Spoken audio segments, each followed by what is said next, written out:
Since the early 80s, car manufacturers have been producing hot versions of their normal road-going hatchbacks. During that time, hot hatches have continued to improve, with cars of today now boasting performance figures that were once only attainable by supercars. Perhaps some of us are guilty of looking back at hot hatches and thinking that they'd had their heyday. Suddenly, along comes a car manufacturer like Toyota and delivers us petrolheads something truly special. Something that goes beyond a normal hot hatch. This is a rally car for the road.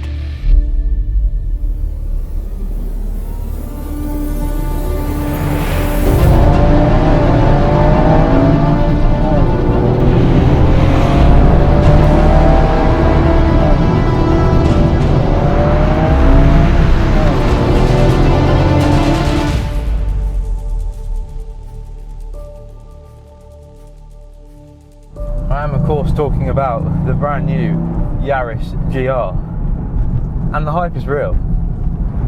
So back in October time last year, I did a little sneak preview, world exclusive, at the brand new Yaris GR. At the time it was in a showroom, it was a demo only model, and we could not get behind the wheel.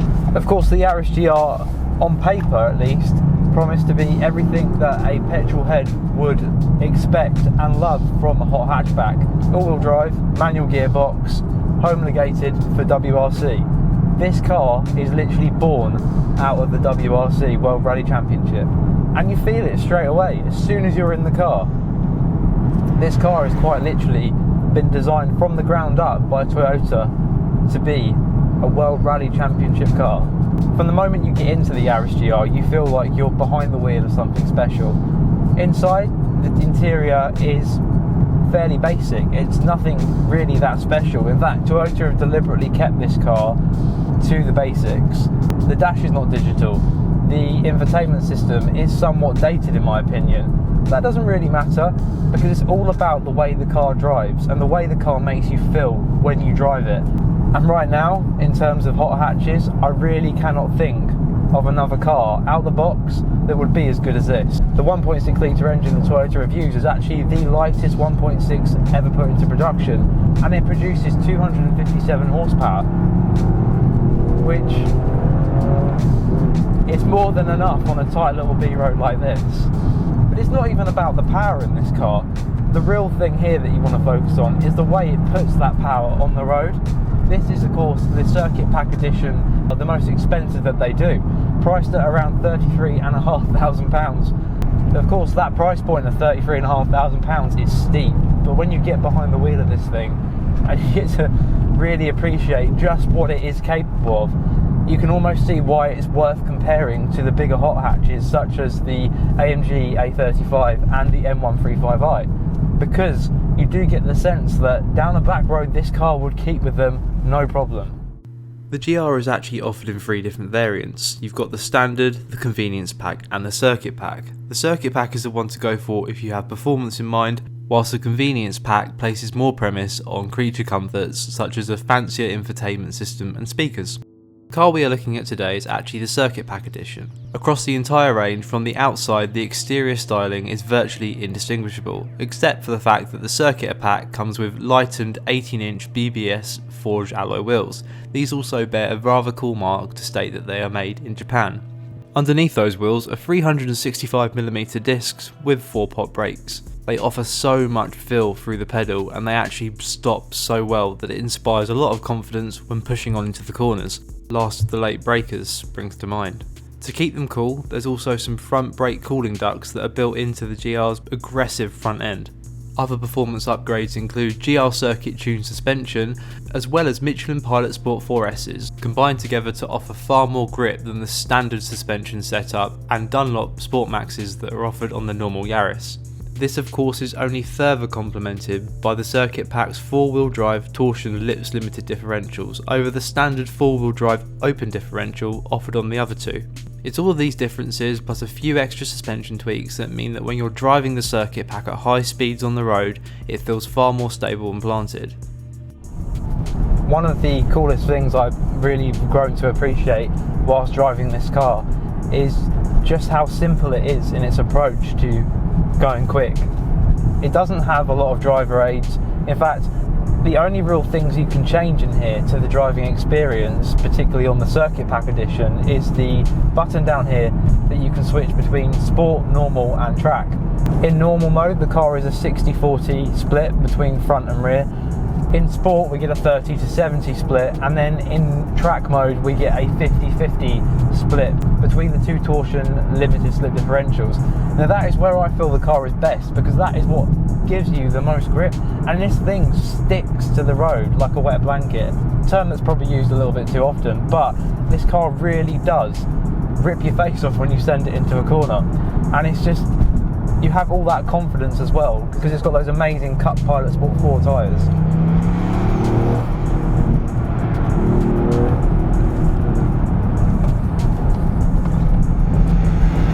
Just seriously, so much grip in the corners.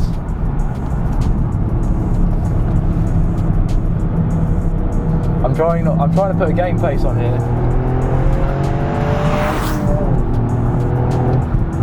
Unbelievably quick.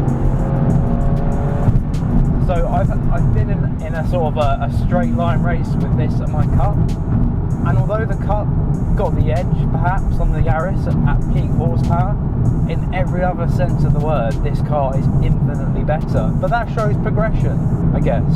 That shows just how good this car really is. The level of grip that this car has on track mode is unbelievable. I haven't driven it with traction control off because I'm not brave enough. And to be quite honest, if you want to see this thing go sideways, then just take a look at Chris Harris's review, because I think that is probably the best review. And when we've driven around today filming this car, a couple of people have said, hey, that's the car off Top Gear. And I think when Chris Harris, as we know, when he stood up and said the Rally is as good as the 911R, suddenly Rally prices went through the roof. Much like this, you know, he says that this is one of the best cars he's driven in a very, very long time. People stand up and listen and take note. They respect his opinion. And you can see why. The hype of this thing is definitely real. You can feel this. I mean, it's just brutally efficient at going quick. I would say that, you know, my driving ability is somewhat average, but this thing makes me feel, as Chris Harris said, like I am Colin McRae.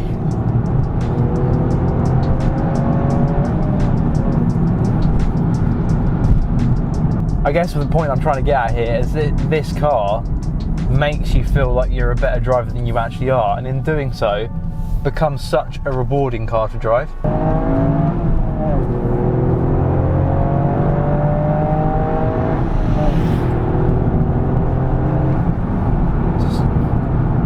If I had to sum this car up in maybe 3 words, it would be uncompromisingly fast, missile.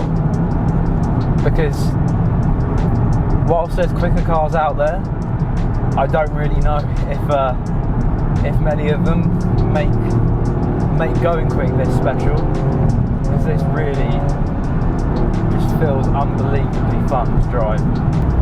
Everything in this car makes so much sense. Just especially the gear changes. The throw in this is so short. It sounds angry as well. There's no noise outside though, which is the weird thing. It's really quite quiet. There's no drama whatsoever outside the car, but in here it sounds and means business.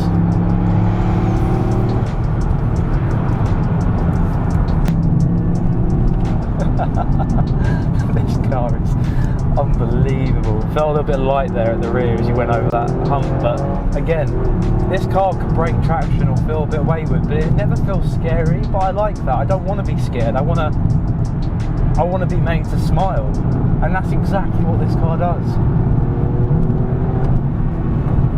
I mean, don't get me wrong, the Yaris GR is not without its flaws. I think the infotainment system could be improved. I don't like the fact that you don't even get sat-nav on the circuit pack when it's more expensive than the convenience pack.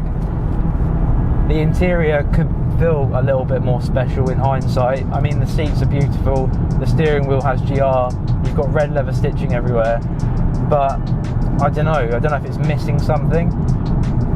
The analog dash can be forgiven, I guess. It is what it is at the end of the day. From a non-automotive reviewer's perspective, I think the Yaris to me feels fun to drive, and I enjoy driving, and I love this car, not because it's fast, not because it's born from WRC or because of all the development work that Toyota did.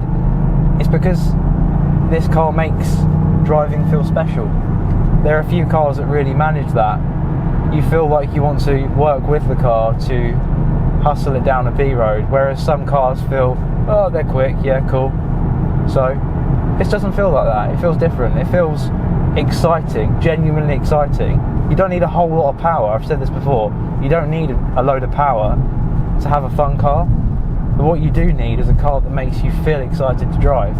And the Yaris GR ticks that box for me. So, there you have it then. The Yaris GR, a rally car for the road. The development work that Toyota did with Gazoo Racing and Tommy Mäkinen in producing this car shines through from the moment you sit behind the wheel of the GR. Although people are sceptical still of just how good this little hatchback is, with the well-received press reviews and the fact that this is a homologated WRC car for the road means that people will likely look back at the Yaris GR as one of the all-time great hot hatches. Sure, not everybody will get it, but us petrol heads do, and that really is all that matters.